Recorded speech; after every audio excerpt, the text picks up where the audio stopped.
Hindi cinema के बीते हुए दिनों में लौटने के लिए इस चैनल को सब्सक्राइब करें और बेल आइकन भी ज़रूर दबाएं ताकि प्रत्येक नए वीडियो की नोटिफिकेशन आप तक पहुंचते रहें। नमस्कार, मैं शिशिर कृष्ण शर्मा बीते हुए दिन में आपका स्वागत करता हूं। आज बात अबरार अलवी की, गुरुदत्त के निकट सहयोगी, उनकी फिल्मों के लेखक, साहिब बीबी और गुलाम जैसी ब्लॉकबस्टर फिल्म के निर्देशक और गीतकार साहिर लुधियानवी के बेहद करीबी दोस्त। अबरार साहब से मेरी मुलाकात अंधेरी पश्चिम के मिल्लत नगर के उनके फ्लैट में हुई थी। उस बातचीत के दौरान उन्होंने गुरुदत्त की फिल्मों और साहिर को लेकर बेहद मजेदार बातें बताई थी। जैसे अबरार साहब के शब्दों में, साहिर बेहद मुंहफट था। सभी संगीतकारों के बारे में वो बिना लाग लपेट कहता था कि इन्हें अंग्रेजी का एक रिकॉर्ड दे दो, ये रात भर सुनेंगे और सुबह धुन तैयार मिलेगी। जबकि गीतकार दिलो दिमाग से गीत लिखता है और इसीलिए गीतकार का दर्जा संगीतकार से कहीं ऊंचा है। साहिर प्रोड्यूसरों से संगीतकार के मुकाबले 1 रुपए ज्यादा मेहनताने की मांग करता था और अपनी इन्हीं हरकतों की वजह से अपने दौर के कई दिग्गज संगीतकारों को वो नाराज कर चुका था। अबरार अलवी मूल रूप से अयोध्या फैजाबाद के रहने वाले थे। उनके पिता उस जमाने के सेंट्रल प्रोविंस के यवतमाल जिले में पुलिस प्रोसिक्यूटर थे, जो आज महाराष्ट्र का हिस्सा है। अबरार अलवी का जन्म 1 जुलाई 1927 को अयोध्या में हुआ था, लेकिन उनके बचपन का ज्यादातर समय पिता की नौकरी की वजह से होशंगाबाद, अकोला, नागपुर, जबलपुर और खामगांव जैसे शहरों में बीता था। अबरार अलवी की पढ़ाई लिखाई नागपुर में हुई, जहां वो शौकिया तौर पर रेडियो के साथ बतौर लेखक और अभिनेता भी जुड़े हुए थे। कॉलेज के दिनों में उन्होंने कई नाटक लिखे, MA LLB किया और फिर अभिनेता बनने का ख्वाब लिए मुंबई चले आए। मुंबई में अबरार अलवी ने 4 महीने बिना किसी ठौर ठिकाने के गुजारे और फिर अचानक ही एक रोज उनकी मुलाकात अपने सगे चाचा के बेटे इरशाद हुसैन से हो गई। अबरार को पता ही नहीं था कि इरशाद भी मुंबई में हैं और फिल्मों में काम कर रहे हैं। इरशाद हुसैन उन दिनों जसवंत के फिल्मी नाम से गुरुदत्त के निर्देशन में बन रही फिल्म बाज में काम कर रहे थे। साल 1953 की इस फिल्म में मेन लीड में गुरुदत्त और गीता बाली थे और संगीत OP नैयर का था। फिल्म बाज की प्रोड्यूसर गीता बाली की बड़ी बहन हरकीर्तन कौर थी। फिल्म की शूटिंग के दौरान हरकीर्तन कौर और जसवंत में मोहब्बत हुई और उन दोनों ने शादी कर ली। 1970 के दशक की मशहूर अभिनेत्री योगिता बाली इन्हीं जसवंत और हरकीर्तन कौर की बेटी हैं। अबरार अलवी जसवंत के साथ फिल्म बाज की शूटिंग पर जाने लगे। राज खोसला फिल्म बाज में गुरुदत्त को असिस्ट कर रहे थे। उनसे अबरार अलवी की अच्छी दोस्ती हो गई और फिर गुरुदत्त को अबरार अलवी की लेखन प्रतिभा का पता चला तो उन्होंने अपनी अगली फिल्म आर पार के संवाद लिखने की जिम्मेदारी अबरार अलवी को दे दी। साल 1954 में रिलीज हुई film Aar Paar super duper hit रही और इस तरह अबरार अलवी स्थायी रूप से गुरुदत्त के साथ जुड़ गए। अबरार अलवी का कॉलेज के दिनों में लिखा नाटक मॉडर्न वाइफ गुरुदत्त को बेहद पसंद था। उन्होंने इस नाटक पर अपनी अगली फिल्म मिस्टर एंड मिसेस 55 बनाई और ये फिल्म भी सुपर हिट रही।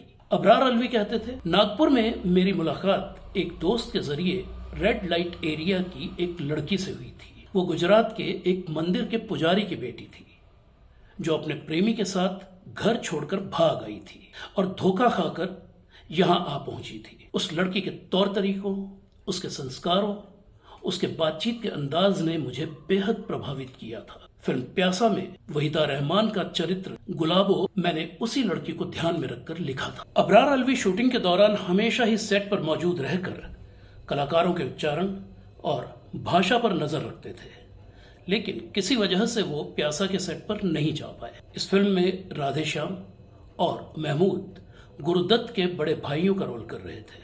शूटिंग के पहले ही दिन महमूद ने कहा कि उन्हें बंगाली लहजे में डायलॉग्स बोलने दिए जाएं और उनकी बात मान ली गई। अबरार अलवी का कहना था, अगर मैं सेट पर मौजूद होता तो ऐसा हरगिज नहीं होने देता। क्यों?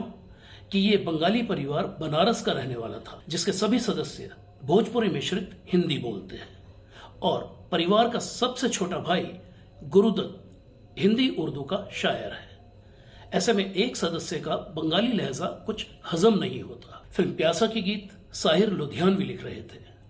अबरार अलवी के अनुसार एक रोज शराब के नशे में साहिर फिल्म के संगीतकार सचिन देव बर्मन के सम्मान में भी कुछ उल्टा सीधा बोल आए। सचिन देव बर्मन इस बात पर इतना भड़क गए कि उन्होंने कसम खा ली कि अब वो मरते दम तक साहिर के साथ काम नहीं करेंगे।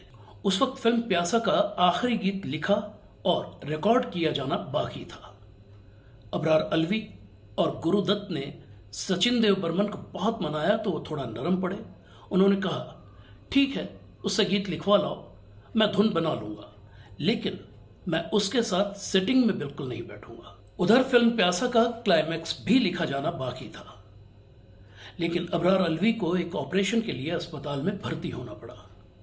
उन्होंने साहिर को विस्तार से सिचुएशन समझाई और कहा कि वो इस सिचुएशन पर गीत लिख दें और मैं जब अस्पताल से बाहर आऊंगा तो क्लाइमैक्स लिख दूंगा। अबरार अलवी कहते थे, 3 हफ्तों बाद जब मैं अस्पताल से बाहर आया तब तक गीत रिकॉर्ड भी हो चुका था। उस गीत के बोल थे, ये महलों, ये तख्तों, ये ताजों की दुनिया। और ये सुनकर मैंने माथा पीट लिया। देश को आजाद हुए 10 बरस बीत चुके थे।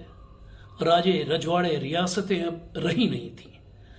ऐसे में इन बेतुके बोलों के लिए मैं क्या डायलॉग्स लिखूं, मुझे कुछ भी समझ में नहीं आ रहा था। मैंने साहिर से कहा, अरे भाई, एक बार अस्पताल में आके मुझे गीत पढ़वा तो देता। वो खामोश खड़ा मुस्कुराता रहा। 3 दिन की माथापच्ची के बाद मुझे रहमान के लिए लिखना पड़ा। अगर आज विजय जिंदा होते तो हम उन्हें अपने दिल के तख्त पर बैठाते, शोहरत के ताज पहनाते, गरीबी की गलियों से निकालकर महलों में राज कराते। फिल्म प्यासा सुपरहिट रही, लेकिन अगली फिल्म कागज के फूल, जो गुरुदत्त का ड्रीम प्रोजेक्ट थी, फ्लॉप हो गई। इस फिल्म की स्क्रिप्ट और डायलॉग्स मेरे थे।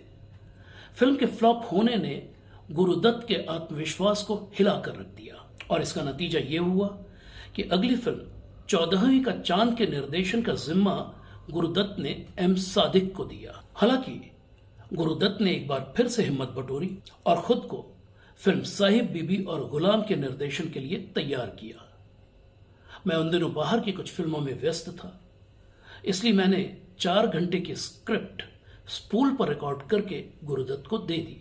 लेकिन फिर अचानक ही गुरुदत्त ने निर्देशन का अपना इरादा बदल दिया। उन्होंने फिल्म साहिब बीबी और गुलाम के निर्देशन की जिम्मेदारी मुझ पर डालनी चाहिए, लेकिन मेरे लिए ये बिल्कुल ही नई विधा थी। मैं झिझका तो गुरुदत्त ने कहा, तुमने जैसा रिकॉर्ड किया वैसा ही तुम इस फिल्म को शूट भी कर दो। साल 1962 में रिलीज हुई फिल्म साहब बीबी और गुलाम को तत्कालीन राष्ट्रपति डॉक्टर राधा कृष्णन के हाथों सिल्वर मेडल मिला और साथ ही इस फिल्म को बेस्ट फिल्म का, मीना कुमारी को बेस्ट एक्ट्रेस का और मुझे बेस्ट डायरेक्टर का फिल्म फेयर अवार्ड भी मिला। अबरार अलवी ने गुरुदत्त फिल्म से बाहर की भी संघर्ष, साथी, सूरज, प्रिंस, प्रोफेसर, छोटी सी मुलाकात, बैराग, लैला मजनू, मनोरंजन और बीवी ओ बीवी जैसी 20 फिल्में लिखी और इनमें से ज्यादातर हिट रही।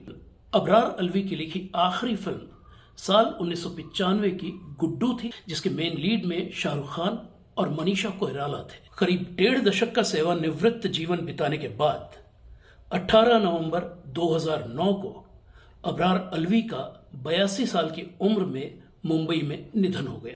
तो ये थी कहानी लेखक निर्देशक अबरार अलवी की। अबरार अलवी के डिटेल्ड इंटरव्यू का ब्लॉग बीते हुए दिन का लिंक इस वीडियो के साथ डिस्क्रिप्शन में दिया गया है। तो मिलते हैं बहुत जल्द हिंदी सिनेमा की किसी और भूली बिसरी शख्सियत, किसी भूली बिसरी दास्तान को लेकर। तब तक के लिए इजाजत दीजिए। नमस्कार। ब्लॉग बीते हुए दिन अब किताब की शक्ल में।